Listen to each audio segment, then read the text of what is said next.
If you have a number of images that you want to use again, maybe from another document, and you don't know how to release them from that document and create them on a new layer, then there's an easy fix for you. If you go to the menu File, Automate, Crop and Straighten Photos, I will click on this and you'll see there's a progress bar, and what it's doing now is working through each and every image in the document itself, and it's about to cut them out for you.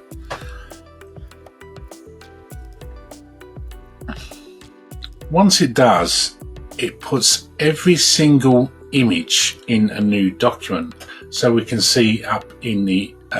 bar here, there's one here, and there's a second, number 3,